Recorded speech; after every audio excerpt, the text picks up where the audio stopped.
Then we asked the historian as to how and why we became like this. And he summoned us to sit down cross-legged around the fireside and pay attention. He took a chigarawakwati and sat on it. And this was his narration. As soon as we came back from fighting the enemy in the bush, we were not welcomed by ululations at home. For a great adversary, one who looked like us, one who sucked the same breast with us, had taken over. He did us great injustice and caused great injury. Our homes were burned down, our children enslaved and our wives captured. Our storehouses and granaries had been brought down and consumed in fire. Wailing replaced premature celebrations. Our remaining years, originally meant for laughter, were replaced by continued fights and weeping. The brother turned adversary presented himself to the people like one of us, the freedom fighters. The children we conceived in this era of theoretical freedom were in chains. The brother became a law unto himself. In the bush, we had promised to drink together from the natural calabash equally at home. But he took the calabash with the aid of his friends, and they climbed the tallest slippery tree with the aid of a flying basket. As soon as they were up, they kept the flying basket a personal property to themselves. They instructed that if we wanted to drink from the national calabash with them, we had to climb the tall slippery tree through human effort. We had to sing songs of admiration, waiting for a turn that never came. At the base of the tree were vipers and arrows that were planted in the ground facing upwards. All of us who dared come near the tree to climb never got anything but urine and excretions from the high table, injuries, scars and death in return. Blessed are they who own seats on the high table, for they have the right to claim and patronize patriotism and label the suffering masses who want to try neo-colonialists. They intermarried up there, and their children were born royal. They would fly in a day in the basket to meet us at a place we had to walk for years to arrive. Our feet developed blisters, and our shoes got torn because of exposure to fluctuating harsh weather conditions. One voice in the crowd cried out, "Enough!" Then we had a consciousness to cut the tall, slippery tree down and bring equality for ourselves, our children, and future generations. Cut the tall, slippery tree down became our slogan. We were united in purpose, but wrongly labeled active agents of neo-colonialism. We could not celebrate human-induced poverty.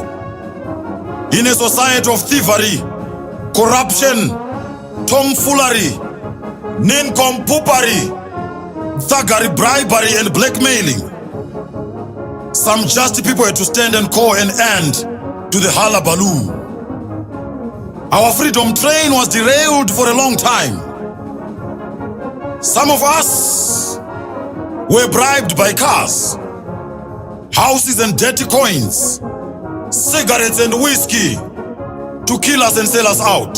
Some strong voices amongst us thought it not worthwhile to continue fighting for the people, but for their stomachs, and treacherously accepted the 30 pieces of silver to keep quiet or start to lambast us.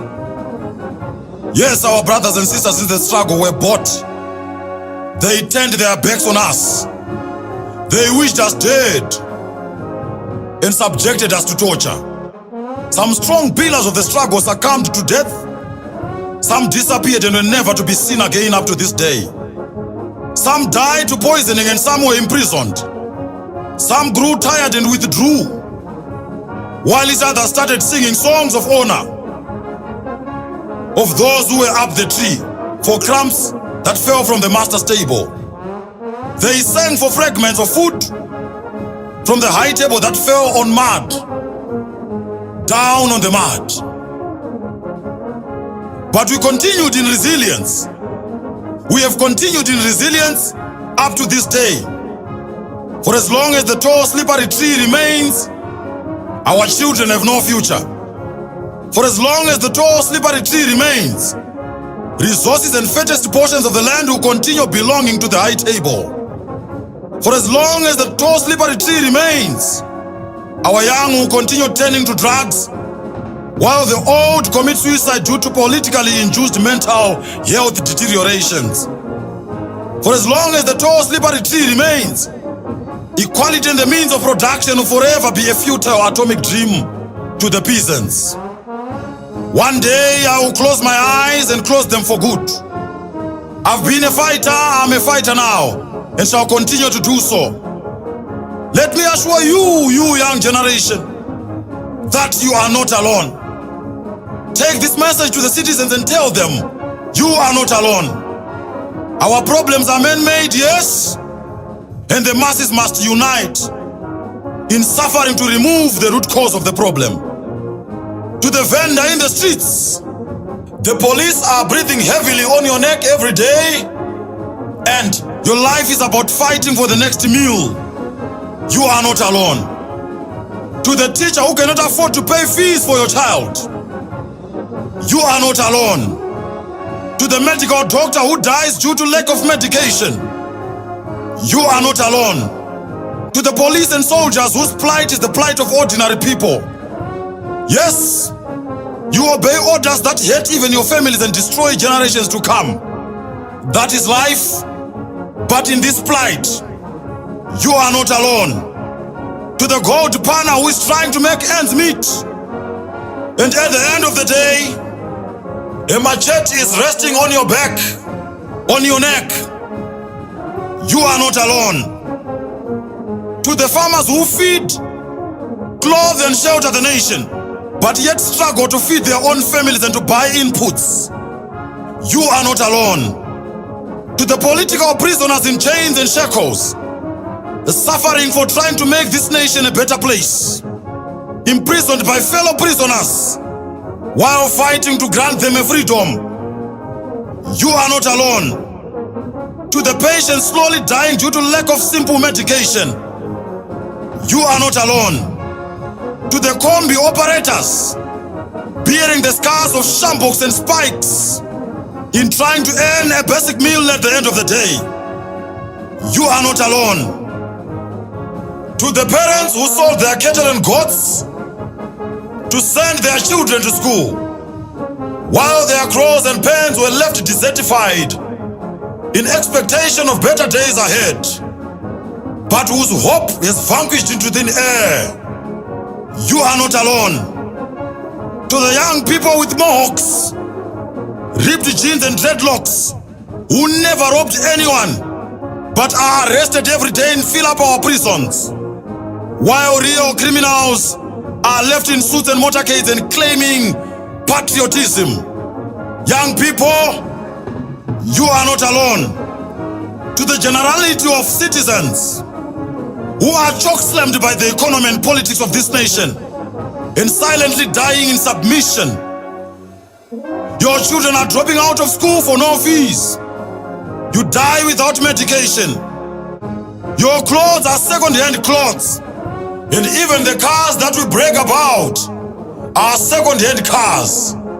You are expected by the gentleman from the tall tree to receive glory once. That is in the afterlife. You are not alone. You are not alone. To the graduates who have been forced by the economy and the politics of the day to resort to gambling and are spending their times in soccer shops, you are not alone. I am not alone. No one is alone in this battle. The young and the old are together. Yes, we are together. You will beat us, but you will not destroy our spirit. You will incarcerate us, but you will not kill our resolve. You will kill us, but you will not finish us. You will intimidate us, but you will not stop us. You will bully us, but you will not cow us into submission. will march, and forever we will march. In dark and despair, we shall march. In the day and night, we shall march.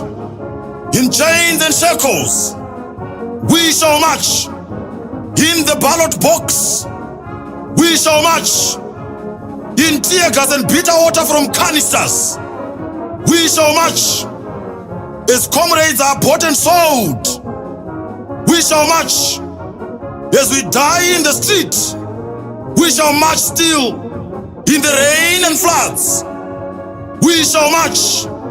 In the heat and cold, we shall march. Up the mountain, we shall march. And down in the valleys, we shall march. As our brothers and sisters defect and side with the oppressor, we shall march. As our brothers and sisters are killed for political reasons, and even at political rallies, we shall march. And when death comes knocking on our doors, we shall march. We shall continue marching. And onward, we shall march for freedom and for bread. We shall march.